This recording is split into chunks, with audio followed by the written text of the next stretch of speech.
My son did not hesitate. He pointed straight at me in front of everyone and said, "She is dead weight. She always has been." The sound of his voice cut sharper than the fork he slammed against his plate. "My name is Evelyn Mara Kessler, 72 years old, mother of one son I once believed I had raised with love. And yet here I was, standing in my son's dining room in Tacoma, holding a warm bowl of roasted vegetables that had slipped in my hands the moment he said it. "Lucas," I whispered, trying to keep my grip steady. He leaned back in his chair, smirking the way grown men do when they think cruelty is intelligence. "What it is the truth?" His wife, Paige, gave a small, uncomfortable laugh. Lucas took it as permission. He always did. Across the table, his friends, people I barely knew, shifted, but did not speak. One of them murmured, "Man," under his breath, but he did not defend me. No one did. I could still feel the warmth of the bowl against my palms when Lucas flicked his fingers at me, as if shooing a pet. "Sit down, Mom.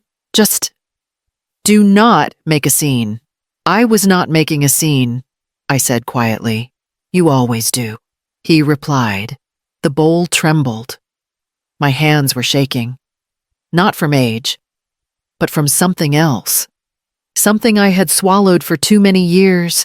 The vegetables slid inside the bowl, and a few rolled over the edge onto the table. It was the smallest accident, barely a mistake. But Lucas's sigh was a theatrical groan meant for the whole room. "Unbelievable," he muttered. "Dead. Wait." Laughter followed, not loud, not cruel in volume, but cruel in acceptance. Cruel in the way it agreed with him. Cruel in the way it normalized the sentence as if it had been waiting to be said. Something inside me cracked clean, quiet, irreversible. I set the bowl down. My fingertips left small, moist crescents on the ceramic. No one noticed. "Evelyn, sit," Paige said softly, trying to smooth the moment as if her voice could glue the pieces of me back into place. I did not sit. I did not speak. I did not wait for the apology that would never come. I picked up my coat from the back of the chair, slid my arms into it, and walked out the front door. My boots thudded against the porch, each step steadier than the last. Behind me, there was a chorus of half-formed sentences, Lucas calling my name, Paige whispering, a chair scraping, but none of them came after me. The cold air outside felt cleaner than the warm room I had left. By the time I reached the hotel 3 blocks away, my hands were still trembling. But not from fear.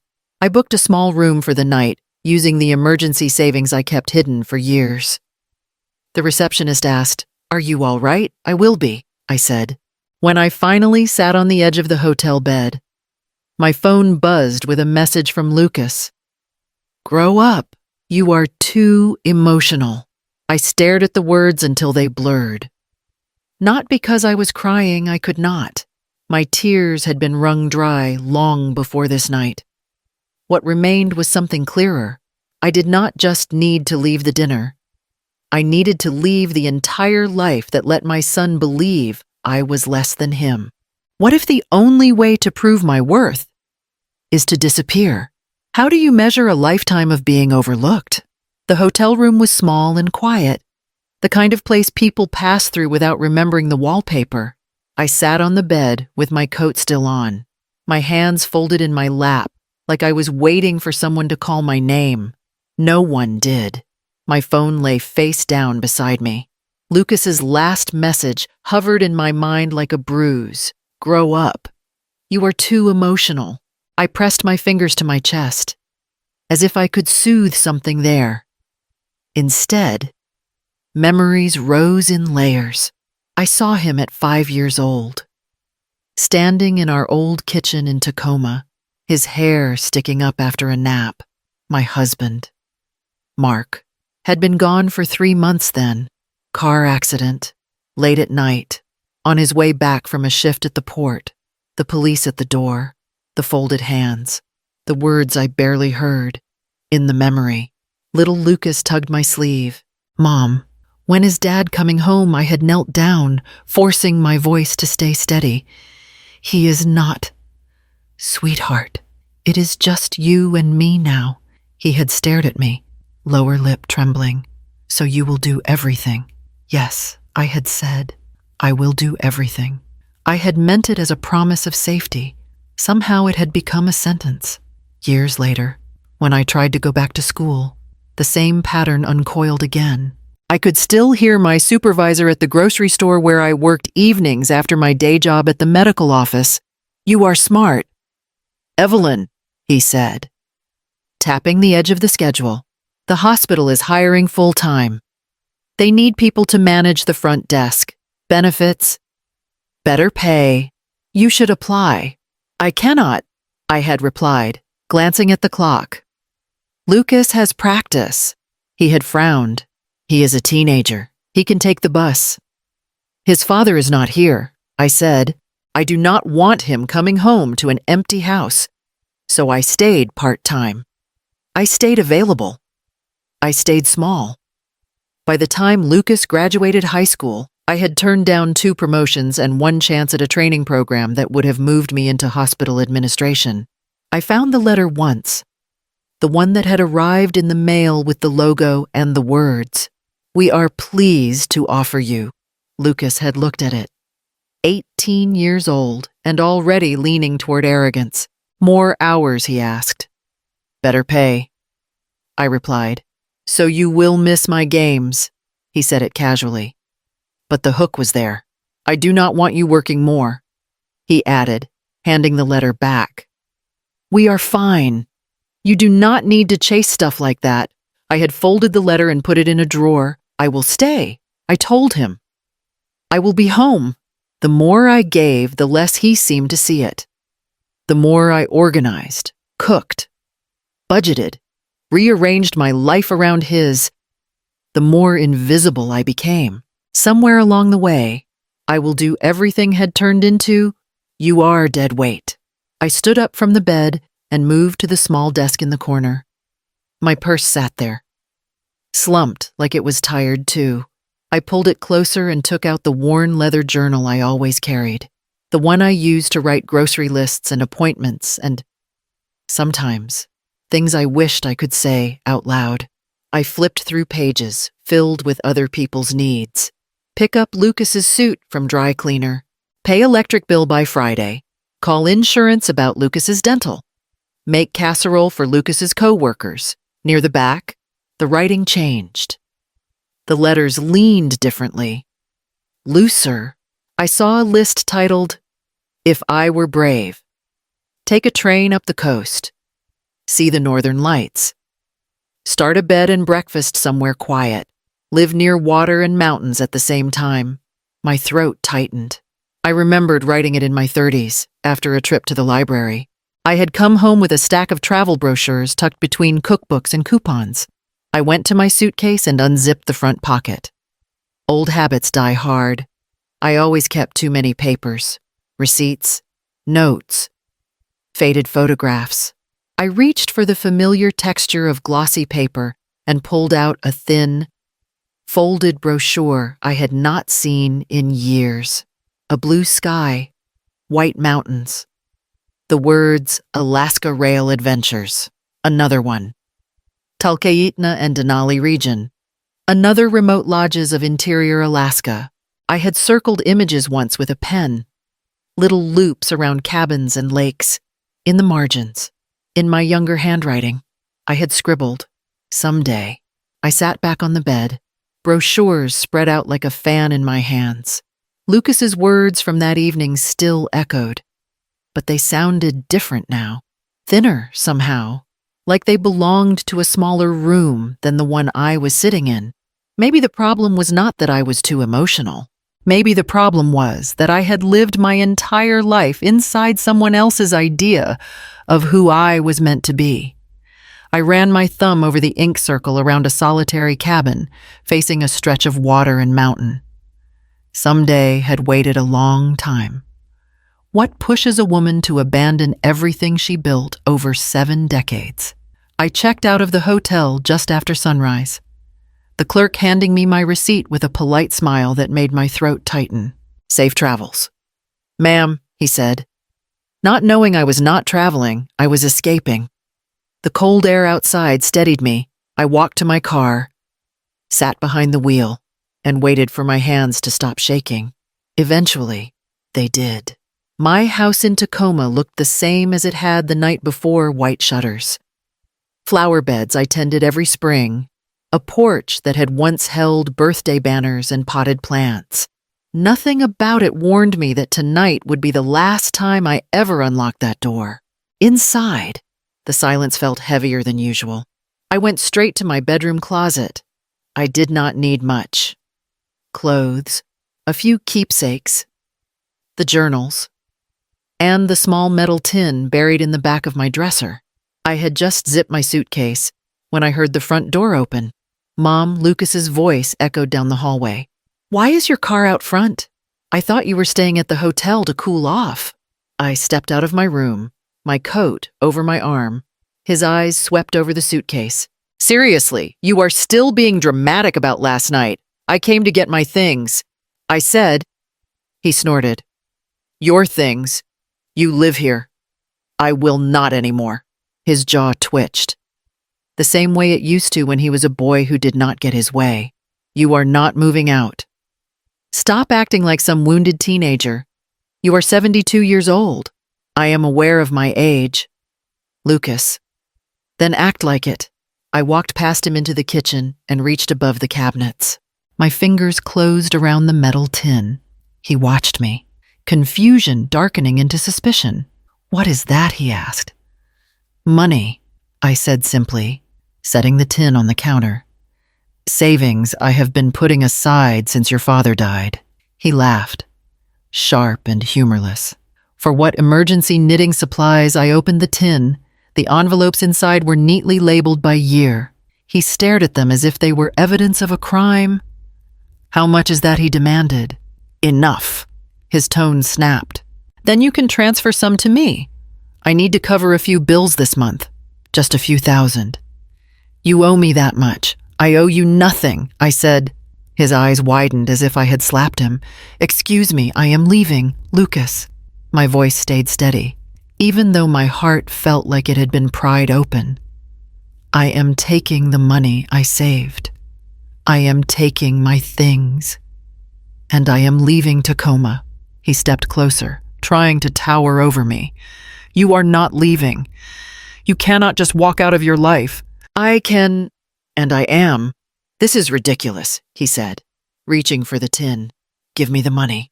I pulled it away. No. He froze, shocked that I had finally said the word he never expected to hear. I closed the tin and placed it in my bag. I hope you take care of yourself. I said quietly, but I will no longer sacrifice my life to make yours easier. He stared at me, speechless. For the first time in years, I walked to the door. He did not follow. Outside, the air was cold, sharp, honest. I loaded my suitcase into the trunk, slid into the driver's seat, and started the engine. My house, my former house, stood behind me, full of memories I had mistaken for roots. I drove away without looking back. Somewhere ahead, I would find the place where my life could finally begin. Where do you go when the only home you had was never truly yours? What makes a 72-year-old woman choose the wildest path possible? By the time I reached the motel outside Olympia, my suitcase felt lighter than I remembered. Maybe because I finally knew it contained only what I wanted, not what anyone expected me to carry. I sat on the stiff mattress, opened my laptop, and typed the same phrase again and again, as if it were a spell, remote land for sale. Nothing in Washington, nothing in Oregon. Colorado tempted me for a moment, but the mountains there felt too intertwined with other people's dreams. I wanted a place untouched by my past. Then a listing appeared, almost shy, tucked between flashy lakefront ads. Talkeetna, Alaska 50 acres, old cabin, needs work, private access, no neighbors for miles. I clicked it. The photos were grainy. The roof sagged. The porch leaned. The interior looked like someone had walked out one winter and never returned. But the land, even in a faded picture, the trees stood tall and unapologetic. Something in my chest stirred. Like a younger version of me had suddenly sat up and whispered, "There, that one." I read the description twice. No inspection. As is. Cash only. I reached for the tin of envelopes I had guarded for decades. "Enough," I murmured, counting them again even though I already knew the totals by heart. I called the number on the listing. A woman named Patricia answered. "This property is extremely remote," she warned. "That is exactly what I want. You understand it has been empty nearly 3 years. I understand. And you are prepared to purchase it without seeing it." I looked at the photos again, the quiet, the promise, the solitude. "Yes," I said, "send me the paperwork." I signed everything that night. By morning, I was in a taxi, headed to the airport with my suitcase and my tin of savings, nearly $240,000, collected one envelope at a time over decades. The flight to Anchorage was long, but silence had finally begun to feel like oxygen. In Anchorage, a man with a beard like winter itself waved at me from behind a tiny plane. "You the one going to that Talkeetna property?" he asked. "Yes." "I am Evelyn." "I am Cal," he said. "Most folks your age do not do this." "Most folks my age stay where people expect them," I replied. "I am done with that." He chuckled, adjusting his cap. "Fair enough. Climb in. We will see if that cabin remembers how to stand." Inside the small aircraft, the engine coughed to life. Cal checked his gauges, then glanced at me. "First time flying in a bush plane?" "Yes. Scared a little. You will be fine," he said. "People only regret the flights they never take." The plane lifted, and the world below shifted into endless white and dark green. I gripped the armrest, the vibration rattling through my bones, but my heartbeat stayed strangely steady. Somewhere below us was the land I had just bought with no map except instinct, no plan except escape, no guide except the version of me I had ignored for far too long. What if the wild was the only place quiet enough to hear who you really are? How do you rebuild a life when even the cabin you bought is falling apart? Cal's plane landed on a strip that barely qualified as ground. When the engine finally sputtered into silence, he pushed open the door and nodded toward the tree line. "Your cabin's straight ahead. About a 2-minute walk, if you get lost. Yell. Sound carries out here." "I will try not to get lost," I said, though my voice shook more than I wanted. He handed me my suitcase. "Most people who come here leave within a week. I am not most people." He smiled at that, tipped his cap, and within seconds the plane roared back into the sky, leaving nothing but wind behind. I followed the narrow path. Each step felt like a question I could not answer. Then the cabin appeared between the trees, tilted, tired, and slumped like a man who had survived one winter too many. The porch railing dangled by a single rusted nail. One window was cracked clean across. The roof sagged in the middle, dripping meltwater into a bucket someone had left behind. I swallowed hard. "This is it," I whispered. A voice came from behind me. "I hope you did not pay more than $50,000 for this place." I spun around. A woman stood at the edge of the clearing, mid-50s maybe, strong shoulders under a flannel jacket, hair in a long braid streaked with silver. "I paid $180,000, I said. She let out a low whistle. "Then I hope you plan to live here a long time. I am Mara Ortiz.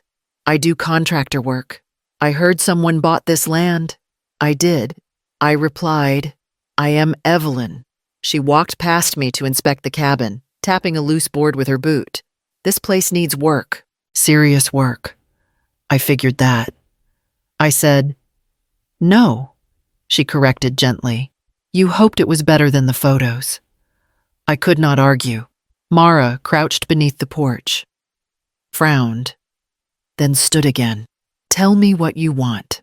I hesitated, staring at the leaning structure. Something safe, something livable. That will take money. I have money, I said, and time. I have that too. She studied me, not unkindly. "You came here alone?" "Yes." "You know anyone in town?" "No." "You know how cold it gets?" "No." Mara placed her hands on her hips. "Be honest with me. Do you know what you are doing?" I forced myself not to look away. "I do not." Her expression softened. "Maybe that is why it will work." I exhaled a breath I did not realize I had been holding. "We will start with the roof," she said, "then the windows. I will bring my crew tomorrow.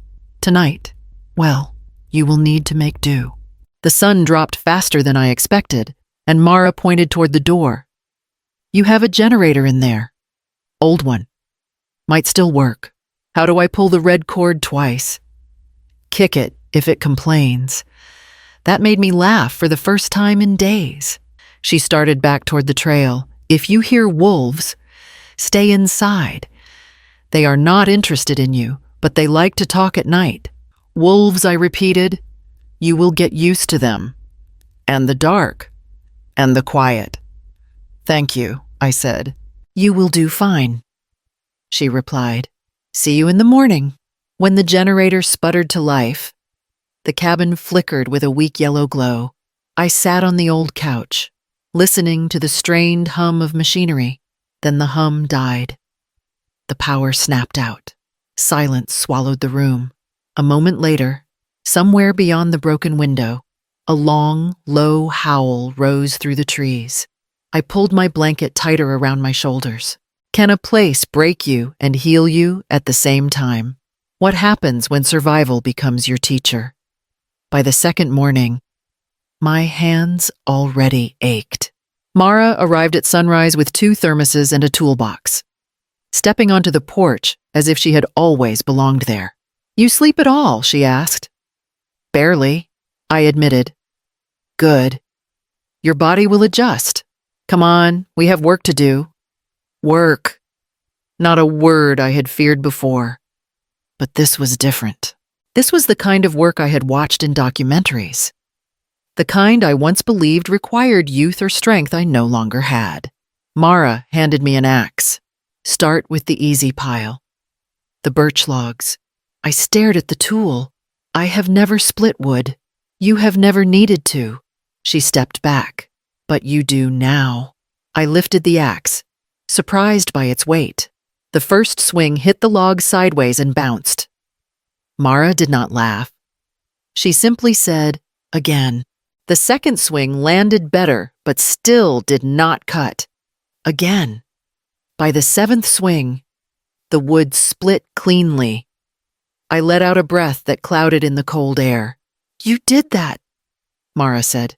"I did," I whispered, almost to myself. She nodded toward a ladder. Roof next. A small panic flicked inside me. I am 72 years old, and I am pushing 57, and I am up there all the time. She tapped the ladder. "I will hold it." "You patch." On the roof, I knelt beside her while she handed me strips of tarp and old shingles. My knees protested, my back screamed, but I kept going. Every nail driven in felt like reclaiming a piece of myself. "Not bad, Evelyn," she said. "Not great either. Great is not the point. Standing is." In the afternoon, I cleared the narrow footpath behind the cabin. Mara watched from a distance, stepping in only when I stumbled. "You are stubborn," she said. "I have had a lifetime of practice." "Good. Stubborn women survive out here." Later, when her crew arrived, they introduced themselves briefly. Jonah, wide-shouldered with a soft voice, and Lark, a young woman with streaks of blue in her hair. They did not pity me. They did not question me. They simply worked beside me as if I belonged. After they left, I sat at the small, wobbly table and took out my journal. The pages filled slowly. Northern Haven Sanctuary, cabins, workshops. Retreat for women who need to remember themselves. My handwriting steadied as I wrote the last line. A place for the invisible to become seen again. I closed the journal, feeling a certainty I had not felt in years. Then my phone buzzed. A voicemail from Lucas. I pressed play. Mom, when are you coming home? This is going on long enough. You left without thinking. You always do this. Call me back and stop being dramatic.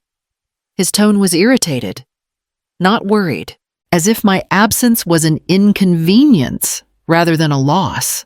I set the phone down, the cold plastic against my palm. Why do people only ask for you when they need something? When did a simple idea become a life-changing plan? Mara arrived just before noon, brushing snow from her jacket as she stepped inside. The roof is holding, she said. Good sign. I am beginning to trust it. I replied, You will learn not to. She shot back with a small grin. Weather here changes moods faster than people do. I gestured toward the table where my journal lay open. I wanted to talk to you about something. She pulled out a chair.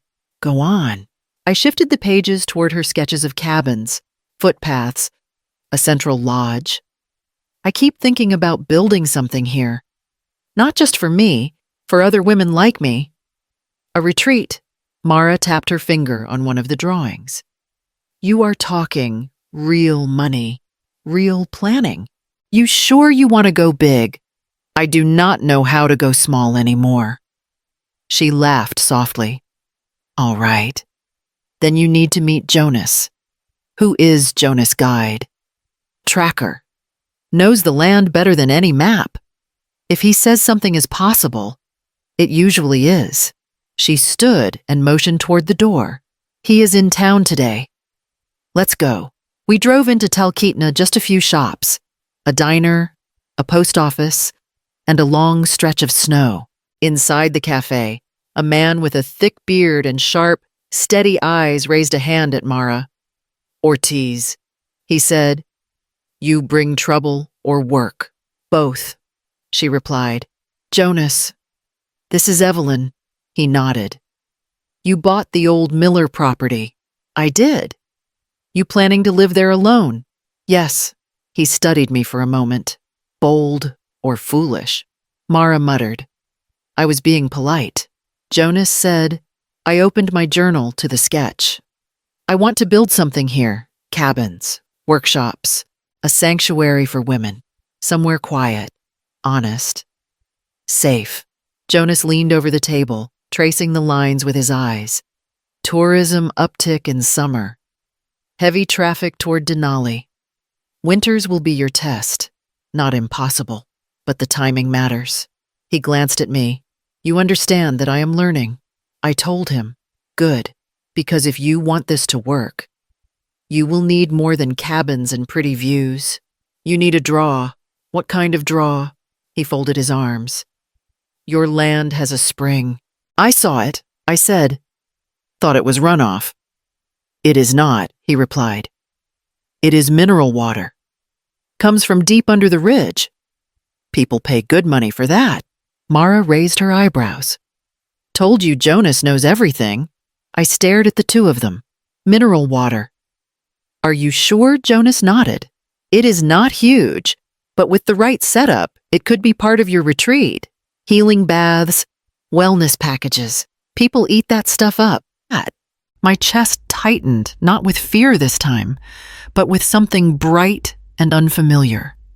Possibility. Mara tapped my journal. You said you wanted to build something bigger. Looks like the land is giving you a head start.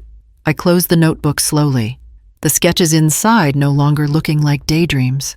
What if the empire started as nothing more than a sketch in an old notebook? How do you hold on to hope when winter tries to take everything from you by late November? The cold had teeth, not the kind that nipped at your skin, but the kind that bit through coats, through resolve, through the thin line between strength and fear. Even Mara admitted it was an unforgiving season. Winter's early this year, she said one morning, brushing frost from her hair as she stepped inside. Storm coming tonight, a rough one. How rough, I asked. Rough enough you should stay awake for it. Her words settled into my bones long before the storm arrived. By nightfall, the wind screamed through the trees like something alive. The cabin trembled with every gust. At one point, a beam overhead let out a violent crack, and I shot to my feet, heart pounding. Please hold, I whispered to the roof. The wind answered by slamming a loose shutter against the wall. Snow pushed through the gaps. The generator struggled and growled like it was dying. When the power finally failed, the darkness felt solid. I lit the lantern Mara had left me, but its warm glow only made the rest of the room look colder. I pressed my hands against the table to steady myself, forcing slow breaths. This was a mistake, I whispered. When the storm eased for a moment, I stepped outside to check the damage. Snow whipped across my face, and I could barely see the porch. A section of the roof had peeled upward like a torn envelope. A branch had crashed through one of the repaired windows, scattering glass everywhere. My knees weakened, not from age, but from the sinking feeling I had wandered too far from anything familiar. A light bobbed through the trees. Evelyn Mara's voice pushed through the wind. I blinked snow from my lashes as she reached the porch. You came out in this, I asked. Shivering, she pulled her scarf down. You sounded bad on the radio earlier. I figured you were not going to ask for help. So I came anyway. I swallowed a knot of embarrassment at the roof as I saw. We can fix it. Tonight, no, tonight. We keep you warm. Tomorrow, we fix it. She led me back inside and relit the lantern, her presence steady, quiet. Certain lifted something heavy off my chest. You are doing fine, she said. I do not feel fine. You do not have to. She picked up one of the broken shingles from the floor. You just have to stay. When she finally left near midnight, promising to bring Jonah and Lark at first light, I lay under a thick quilt, exhausted beyond thought. That was when my phone buzzed. A voicemail from an Anchorage number I did not recognize. I played it. A man cleared his throat. Ms. Kessler. This is Daniel from Northern First Bank. We received a call earlier from your son, Lucas, expressing concerns about possible unstable behavior and asking about your accounts. We cannot share information without your permission. Still, we wanted to confirm, are you aware he contacted us? The message ended. My breath froze inside me. Lucas had called my bank. Not to check on me, not to apologize, but to imply something was wrong with my mind. I set the phone on the nightstand and stared at it, feeling something inside me shift like a plate of earth sliding into a new position. Outside, the storm growled again. But this time, it no longer felt like the only danger circling me. What happens when the person who should protect you becomes your biggest threat? What would you do if your own son tried to take control of your life? The storm damage was mostly patched when the email came. Mara and Jonah had just left for the day, their truck tires cutting deep tracks into the snow. I made tea with hands that still shook from hammering nails and holding ladders in the cold. My phone buzzed on the table. New message from Lucas Kessler. The subject line read, Important legal and financial concerns. My chest tightened. I opened it anyway. Mom, I have been talking to some people about what is going on. It is obvious you are not thinking clearly. Buying land in the middle of nowhere, burning through money, isolating yourself. This is not normal for someone your age. I have started a petition for guardianship so I can manage your finances and make sure you do not do anything else reckless. You should be grateful. I am trying to protect you. If you cooperate, this will be easier for everyone, Lucas. I read it twice. The words did not change. Guardianship. Not conversation. Not concern. Control. A second email arrived before I could react. Also, I have spoken with your bank. If you keep refusing to come home or listen, I will do what I can to freeze your accounts until the court sorts this out. You cannot be trusted with that kind of money right now. My hand found the back of the chair and gripped it until my knuckles turned white. The phone call from the bank. The confusion on the line, the careful voice of the representative. It all snapped into place. I stood up, went to my room, and pulled my journal from the drawer. The sketch of Northern Haven Sanctuary stared back at me. This was not recklessness. This was the first time in my life I was making decisions that belonged entirely to me. I took a breath, picked up my phone, and searched Anchorage Elder Law Attorney Alaska. The name Rebecca Martinez came up more than once. Reviews called her sharp, relentless, calm. I dialed. Martinez Law. A receptionist answered. My name is Evelyn Kessler, I said. My son is trying to have me placed under guardianship. I need help. An hour later, I was on a video call. The small screen framed a woman in her 40s with dark hair pulled back and eyes that missed nothing. Miss Kessler, she said. Start from the beginning.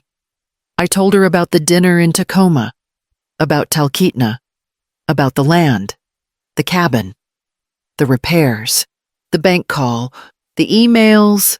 When I finished, she sat back. Your son filed a petition claiming you are not mentally competent due to your age and recent choices, and you believe him? I asked. No. She said, I believe he expected you to be scared. I was. I admitted. But not for the reason he thinks. What reason, then?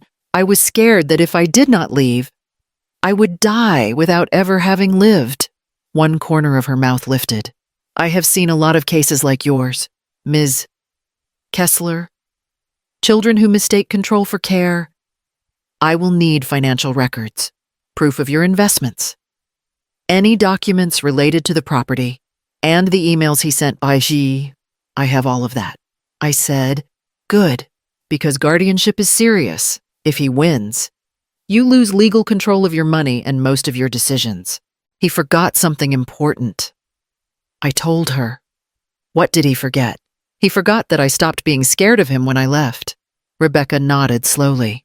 Then let us make sure the court sees that. Send me everything today. We will respond to the petition and make it clear you are not a confused old woman. You are a competent adult making bold choices. After the call, I gathered statements, scanned documents, and forwarded every ugly word Lucas had written.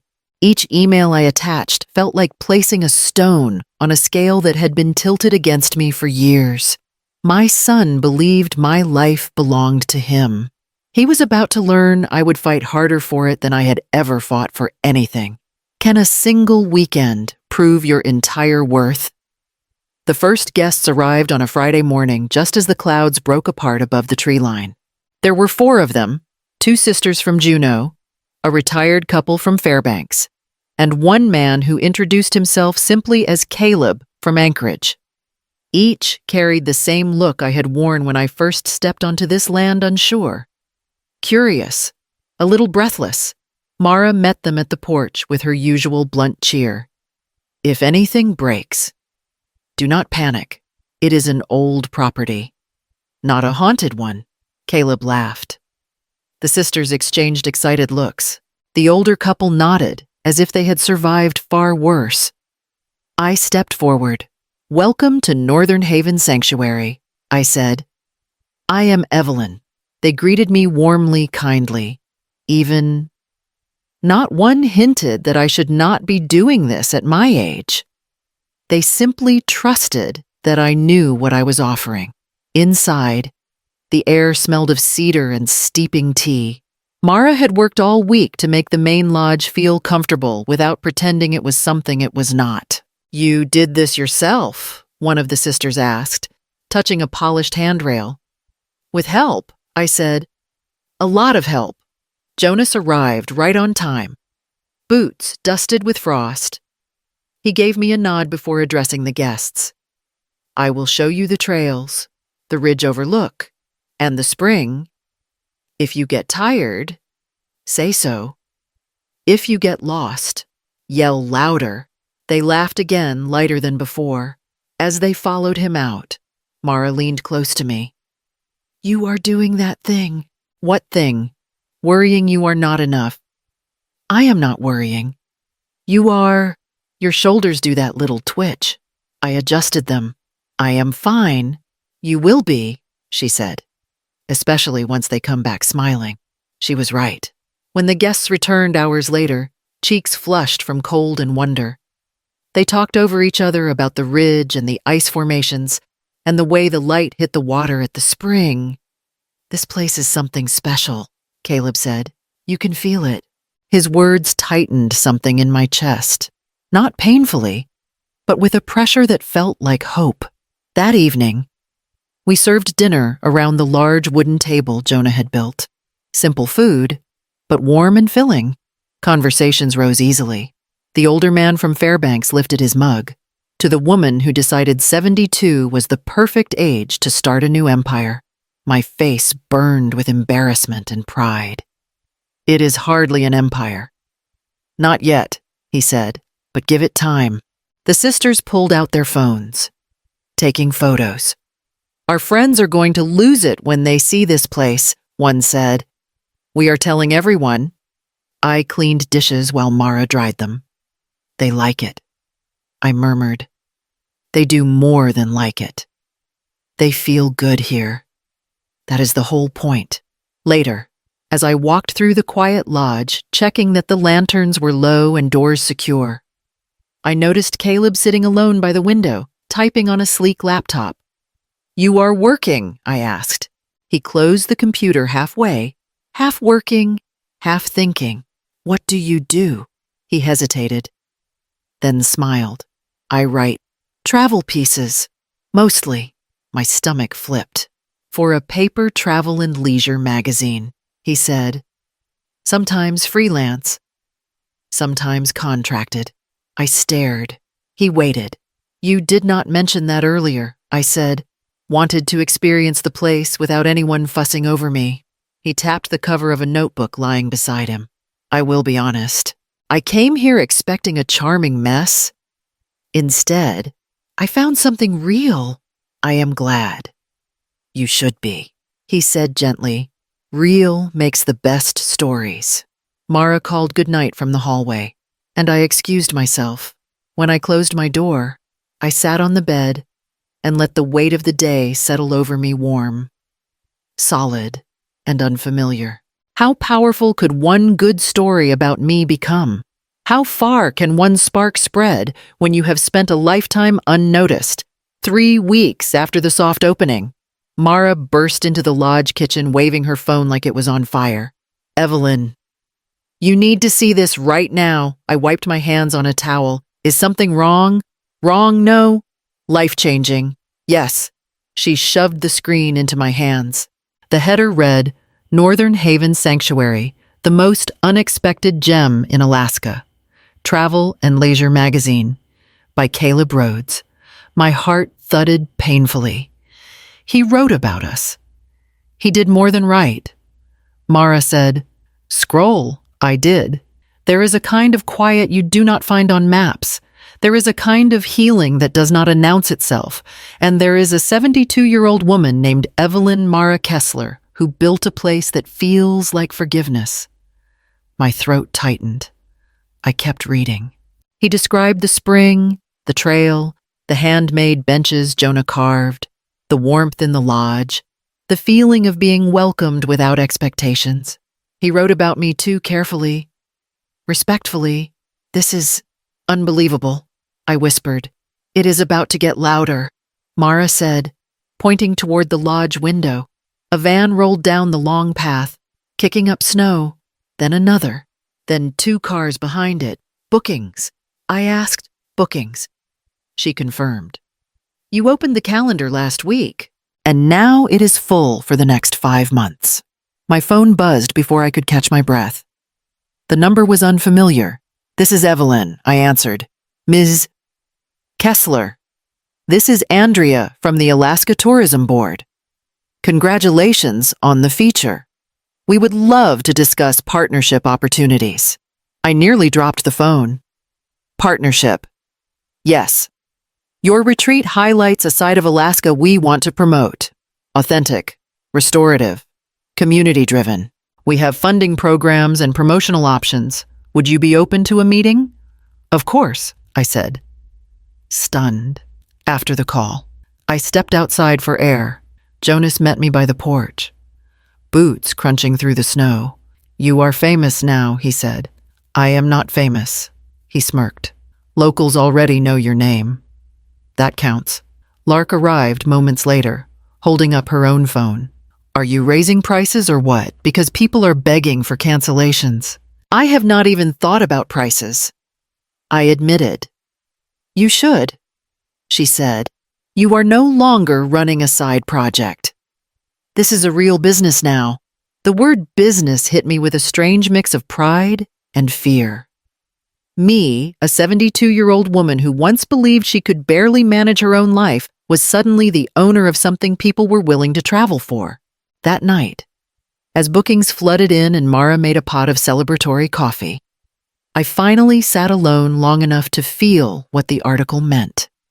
It meant someone had seen me, not as a burden, not as an obligation, but as someone who created something worth noticing.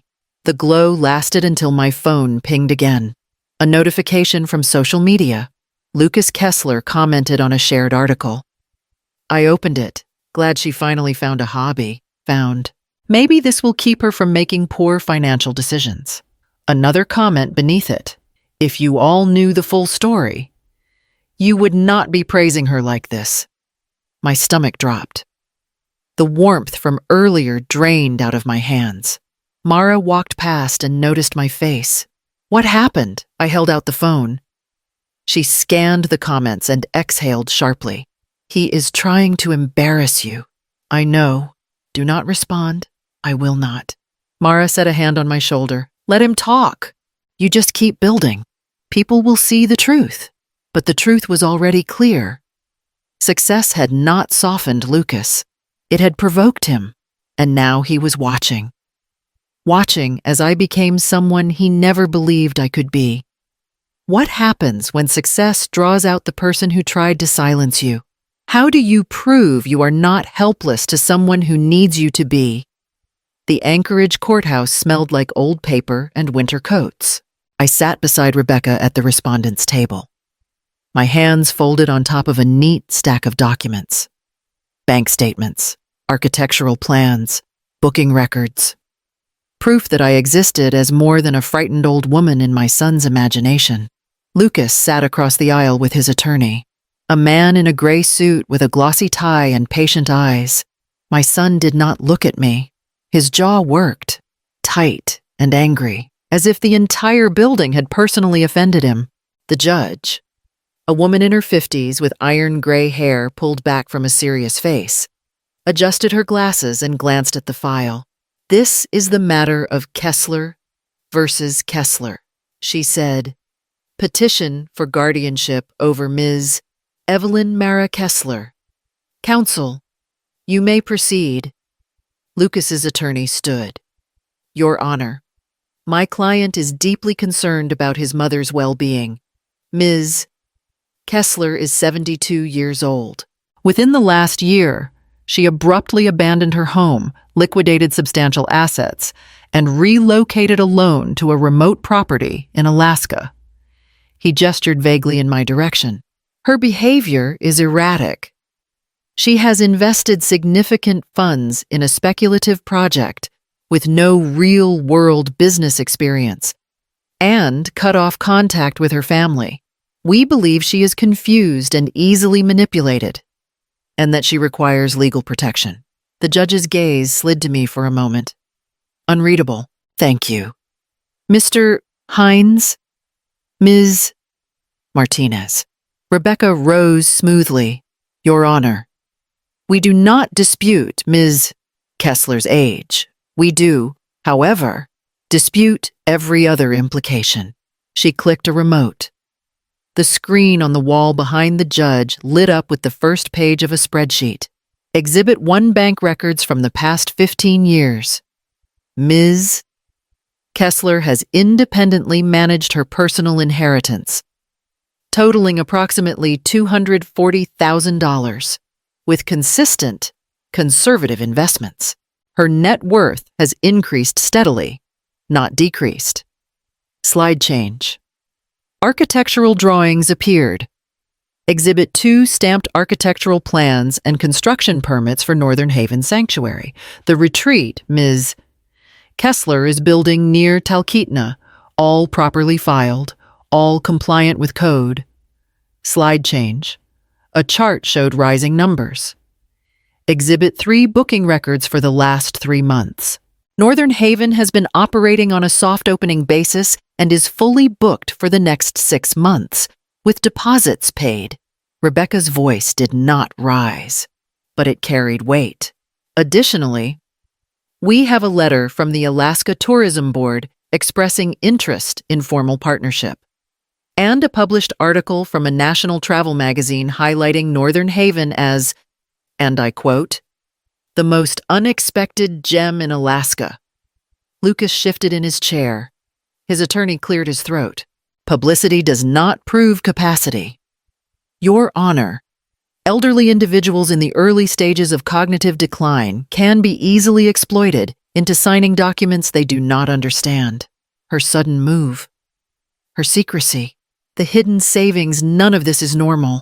The judge looked directly at me. Ms. Kessler, I would like to hear from you. I stood slowly. The room blurred for a second, then settled. Your Honor, I said, I spent more than 30 years cooking meals, managing budgets, organizing schedules, raising a child alone, and supporting my husband until he died. I was told that work did not count as real experience. I met Lucas's eyes. He flinched. When I asked to use some of my own money to start something I believed in, I was called dead weight. I was laughed at. I left to find out if they were right. I turned back to the judge. I bought land. I hired contractors.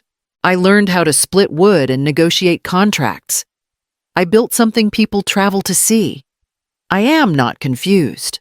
I am not being manipulated. I am finally using skills I have had for decades in a way that belongs to me. Silence stretched. Papers rustled. Somewhere behind us, a chair squeaked. Rebecca stepped in again. Your Honor, guardianship is an extreme remedy reserved for individuals who cannot care for themselves. Miss Kessler is building a profitable, legally compliant business. The only thing she has failed to do is behave the way her son expects. The judge folded her hands. Mr. Hines, do you have any concrete evidence of diminished capacity? Medical evaluations, cognitive assessments, documentation of dangerous decisions beyond the fact that your client disagrees with his mother's choices. Lucas's attorney hesitated. We have his observations. Your Honor, her behavior is unprecedented. Unprecedented does not equal incompetent, the judge said sharply. Her eyes moved between us, weighing more than numbers. This petition is denied, she announced. There is no credible evidence that Ms. Kessler lacks capacity to manage her affairs. On the contrary, the documentation suggests she is functioning at a high level, personally and professionally. She turned to Lucas. Mr. Kessler, the court is not a tool for enforcing your preferences on a competent adult. Your mother is allowed to make choices you do not like. If you continue to pursue baseless legal action, you may face sanctions. Color rose in his cheeks. I was trying to protect her, he muttered. From what I have seen, the judge replied, the only thing she needed protection from was other people's underestimation. The gavel sounded once, firm and final. As people began to stand, Lucas finally looked at me. There was no victory in his face, only a tight fury that had nowhere to go. Rebecca touched my arm. "You did well. He thought I would bend," I said quietly. "He thought you would break," she corrected. "You did neither." As we stepped out into the cold Anchorage air, I felt the wind cut across my face. Lucas had lost control in that courtroom. But the way he looked at me told me the fight was not over. Losing control was about to make him far more dangerous than before. What does it feel like to finally live the life you once feared was too late? 5 years passed in a way I had never experienced time before, not as something slipping away, but as something I was finally filling. The sanctuary grew piece by piece, year by year. First came the rebuilt cabins, solid, warm, no longer leaning like unwanted memories. Then Mara oversaw construction of the spa wing, fed by the mineral spring Jonas had insisted was money waiting to be believed in. A year later, we added an event hall made of local timber polished so smooth it felt like silk under your fingertips. "What is next?" Mara would ask each winter. "Whatever we can dream up," I always answered. By the 4th year, Northern Haven Sanctuary had over 30 staff members. Not employees, partners. People who believed in the place. People who believed in me. Jonah led wilderness tours now. Lark managed the wellness program. Mara still barked instructions at contractors but smiled more than she used to. Even Cal, the bush pilot who had brought me here on that first terrifying day, started flying guests directly to our private landing strip. Fully booked. Not for months, for years. One morning, during a staff meeting, Lark opened her laptop and said, "We have a waiting list through the next 32 months. The room erupted in cheers. I sat quietly, letting the sound wash over me like warm sunlight.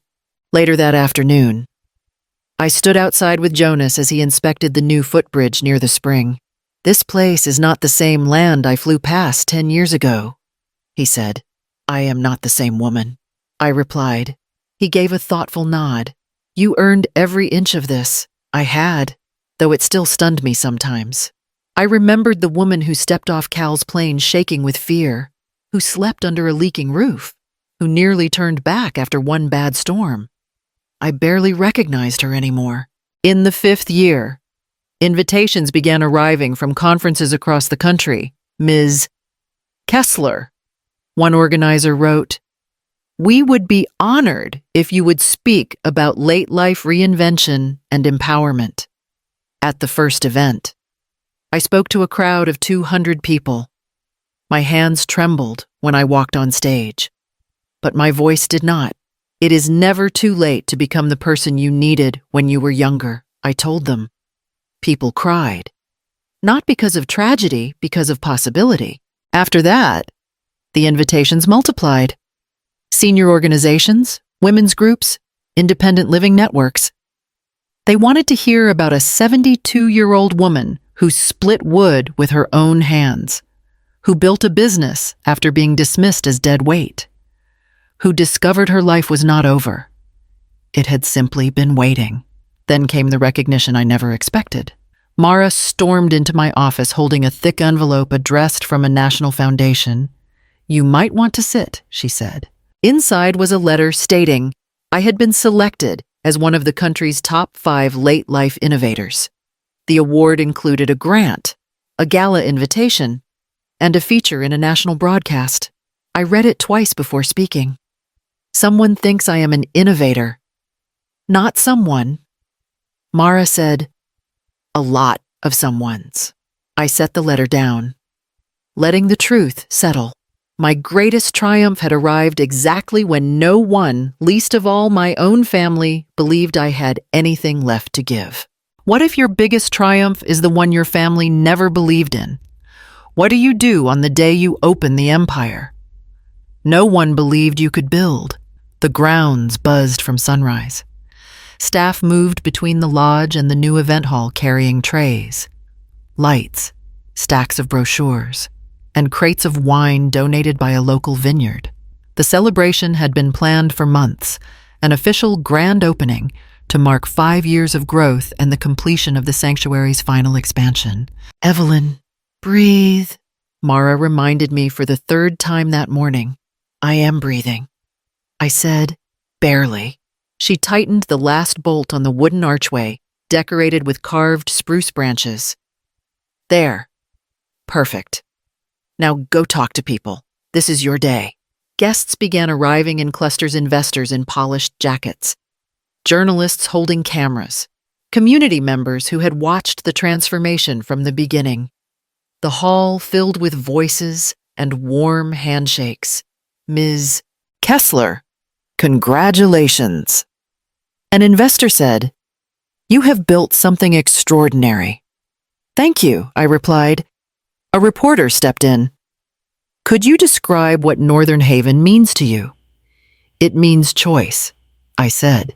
"It means every woman deserves a place where her life is still her own." Applause rose nearby as Jonas finished a speech about the spring expansion. The room glowed with celebration, with pride, with possibility.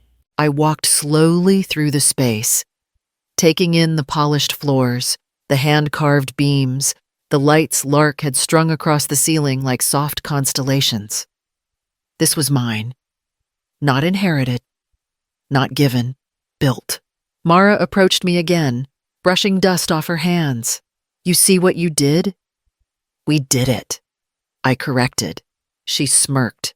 "You can be sentimental after the speeches." I laughed, the sound surprising me with how light it was. Outside, another wave of guests arrived. Engines hummed. Doors shut. Footsteps crunched across the snow. I turned toward the windows, ready to greet more newcomers. But my body froze before my mind caught up. A familiar silver sedan turned slowly onto the drive. It had been 5 years since I last saw it. Mara's eyes narrowed. "Is that—" "Yes," I said quietly. Lucas stepped out, smoothing his coat as if attending a gala rather than trespassing into a world he did nothing to build. He looked older, lines deeper, shoulders stiffer, but the expression was the same arrogant certainty he had worn since his 20s. He walked toward the event hall without hesitation, without invitation, without shame. Jonas appeared at my side. "Do you want him removed?" "Not yet," I said. Lucas entered the hall as if he owned the air inside it. Some guests paused, confused by the sudden shift in energy.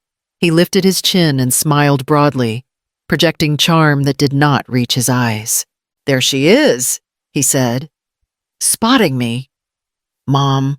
His voice carried across the room, forcing attention toward us. He walked closer, arms spreading as if expecting an embrace.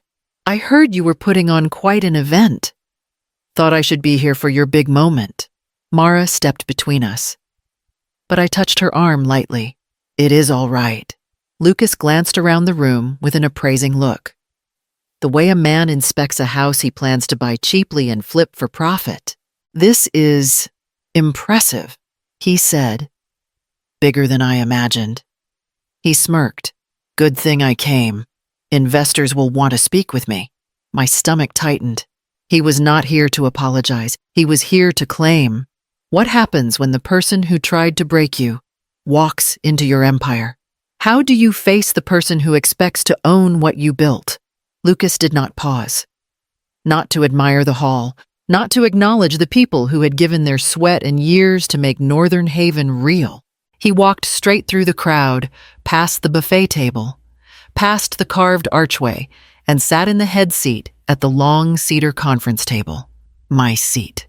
He settled into it like it had been reserved for him, one arm draped across the back, legs crossed, a smug smile tugging at the corner of his mouth.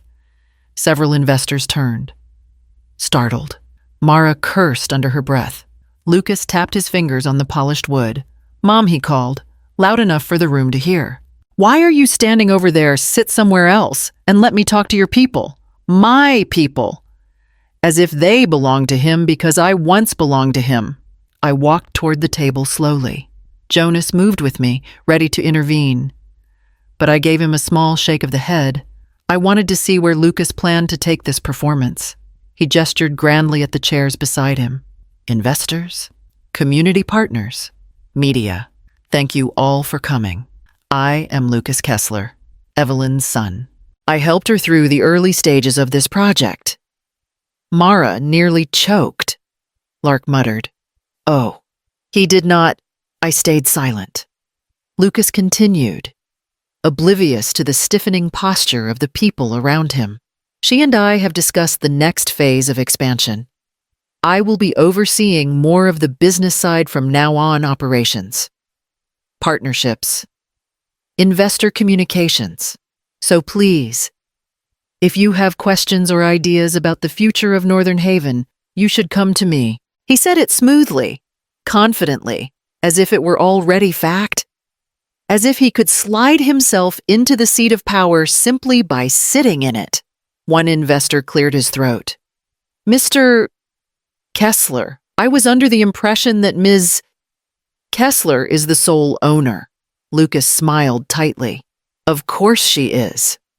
On paper. But she is 77 now, and I think we can all agree the business needs steadier hands as it grows. Mara stepped forward, but Jonas held her arm. Let him talk. His eyes said, let the room see him. Lucas leaned back in the chair, completely at ease. Do not worry, he assured the room. She will still have a voice, just not the only one. It is time things became more balanced. Balanced. As if taking what I built was restoring order, I stood still, watching him. The entitlement in his posture, the arrogance in his tone. This was the boy who had been told yes too many times, who had mistaken my sacrifices for weakness, who believed that inheritance meant ownership long before anything was even his. He glanced at me then, with a small nod, as if expecting approval. Everything is under control now. Mom, he said, let me handle this. I did not answer, not yet. I simply looked at him, sitting in the seat he believed he deserved, surrounded by people who could see exactly what he was doing. How do you take back a seat someone stole in front of everyone? What happens when the truth finally destroys the lie they built about you? Lucas kept talking, as if he had been invited to deliver a keynote speech.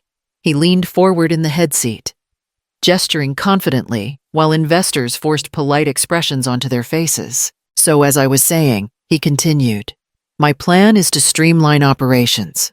My mother means well, but she gets overwhelmed with details. She always has. That is where I come in. I lifted the small remote in my hand. A quiet click. The lights dimmed. Conversations stopped. Lucas paused mid-sentence, confused.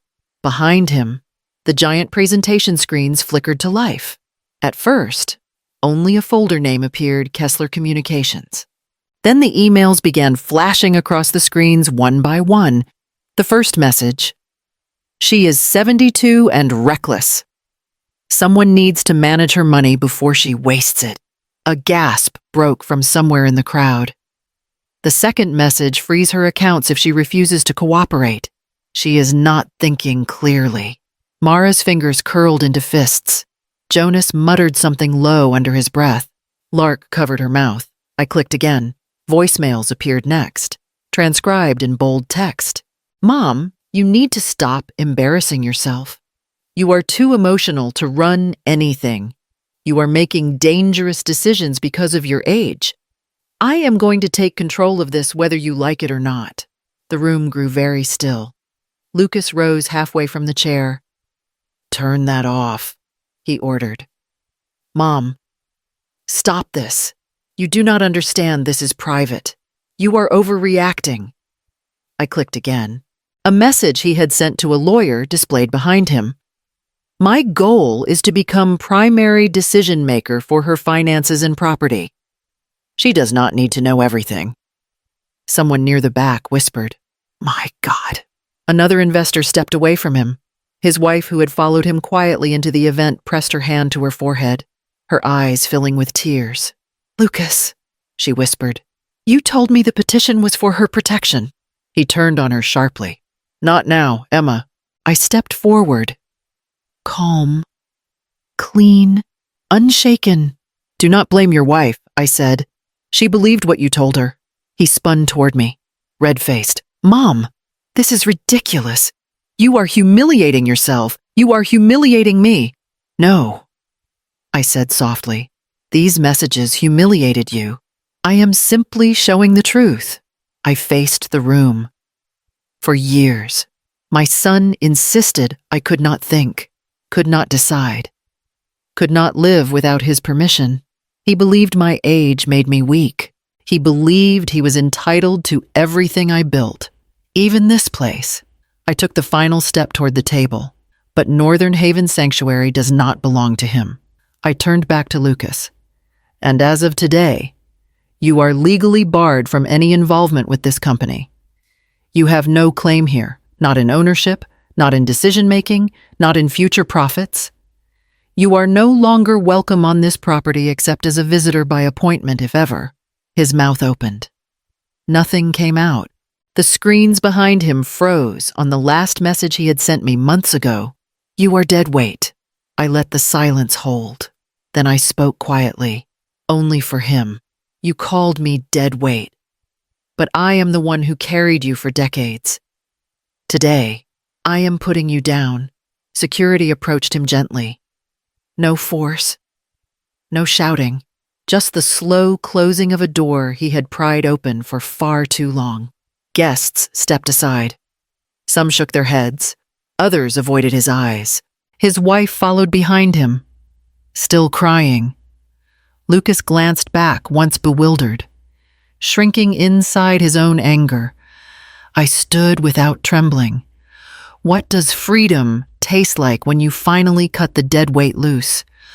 What remains of you after you release the person who kept you small? Lucas's shouts faded down the hallway as security guided him toward the exit. No one touched him roughly. They did not need to. It was the quiet that undid him, the quiet of a room that no longer bowed to him, no longer excused him, no longer believed his version of me. When the doors shut behind him, the tension in the hall loosened. Conversations restarted in soft waves. Footsteps shifted. Someone exhaled with relief. Mara reached me first. "You all right?" "Yes," I said. Finally. Jonas stood beside her, arms crossed. He walked in here like he owned the place. Now he knows better. Lark approached, wiping her eyes. He tried to take credit for everything. "I am glad everyone saw the truth." I nodded, looking at each of them, people who had believed in me long before success or recognition. People who had lifted me up without trying to carry me. A woman from the tourism board stepped over hesitantly. "Ms. Kessler, if you need us to postpone the rest of the event." "No," I said. "We continue." Her relief was instant. Then congratulations again. "What you built, it is remarkable." As she walked away, I stood still for a moment, letting all of it settle: the noise, the applauding guests, the warm hum of conversation. Then Jonas said quietly, "Say it. Say what I asked." The thing you mouthed when the screen froze on his words. I inhaled slowly. Dead weight does not hold you down. It holds you back. Mara smirked. "And now where does it sit? Outside," I said, "where it should have been years ago." We stepped out onto the porch together. The evening light brushed the tops of the spruce trees. Laughter drifted from inside the hall. Staff members moved between groups of guests, proud of what they had created. My retreat, my sanctuary felt alive. I walked a few steps forward, letting the cold air fill my lungs. Beyond the lodge, the cabins glowed with warm lantern light. The footpath curved toward the mineral spring. The land stretched for acres quiet, steady, strong. My kingdom, my own. I whispered, I built this. Mara heard it. You did. I thought my life was ending when I left Tacoma. I said, it was, she replied softly, the wrong one. I laughed under my breath, the sound full and unburdened. Inside, guests toasted to the future. Someone called my name. Another asked for a photo. But for a moment, I stayed rooted to the porch, feeling the weight that had lived on my back for decades finally fall away. This peace, this steady, unshakable peace was mine, not borrowed, not begged for, not conditional, given only by the life I created with my own hands. If this is what I built at 72, what else could I still become if this story moved you? Remember to leave a comment, or subscribe for more stories like this.